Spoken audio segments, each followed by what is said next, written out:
quiet. Hi guys. Today I got stalled there inside the Ateneo University.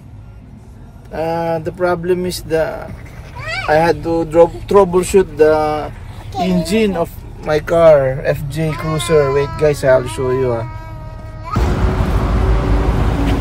Kaya, titignan ko lang muna.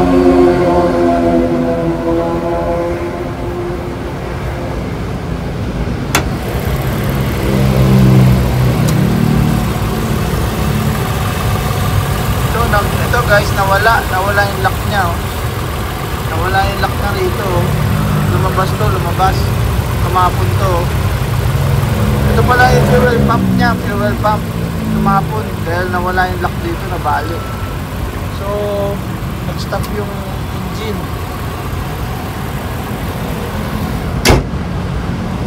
Ayan. So, nag-stop yung engine niya doon kasi dati na iyo.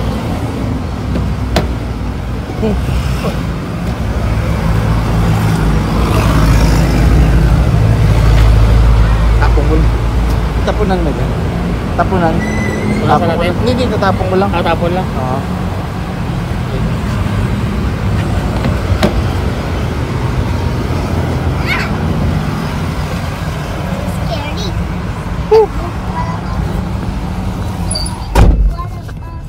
Ayan guys, 30,800 kilometers. Yan guys, nagkarga kasi ako ng fuel. Buti konti lang yung lumabas na natapon na fuel. Ayan guys, buti konti lang yung natapon na fuel guys. Buti konti lang yung natapon na fuel nag-troubleshoot ako nitong Toyota FJ Cruiser. I'm really disappointed talaga guys sa service ng Toyota Manila. Oh my god, maraming mga pagkukulang. Simple things guys, nawala yung ito guys, nabali yung clamp nya Ito yung clamp Ayan yung clamp plastic lang pala to guys. Yung clamp ng fuel pump plastic lang pala plastic. So ano siya, syempre katagalan din, nainitan siya tapos naging marupok na yung plastic. Malakas yung buhos ng fuel nito pagka ginagamit siya, malakas ang sipa ng fuel. It's a blessing talaga guys, talaga guys, it's a blessing talaga. Biruin mo guys, my car stalled there inside the Ateneo. I was causing a minor traffic at the back. Siguro mga about 5 cars din. It's a good thing. It's already dismissal time. It's already past 4 PM. So when I went there to pick up my son from school, yun guys, when we are about to go home na, on the way to the gate na, bigla na lang namatay yung makina guys. The car stalled there inside. I could not move.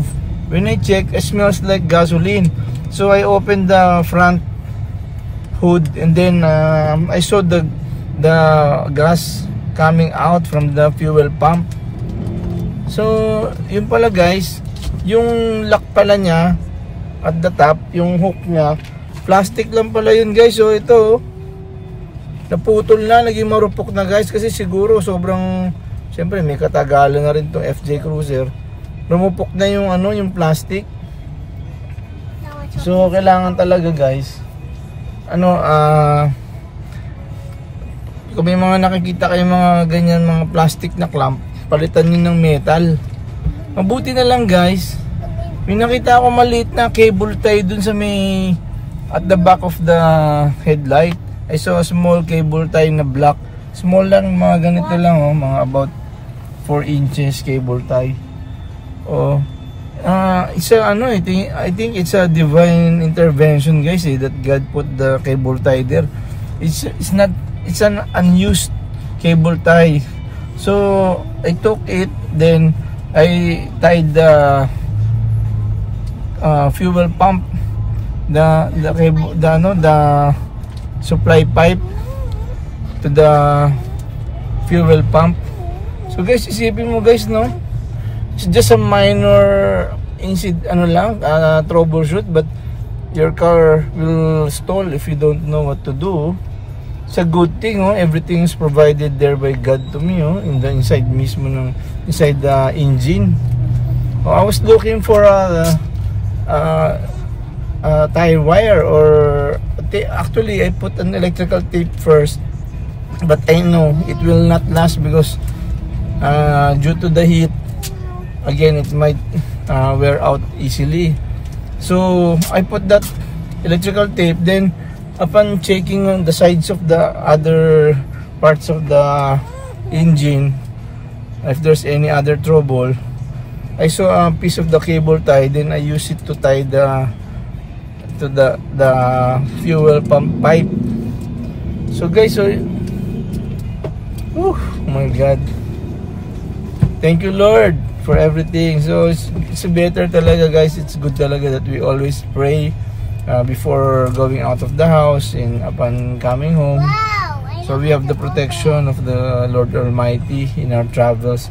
Guys, so if you think, oh, all these two kids, oh, which I fetched from school, will be stalled on the road with me.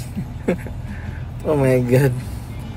It's a good thing they're safe and sound, and it's a good thing that the Lord God provided us escape from that terrible ordeal.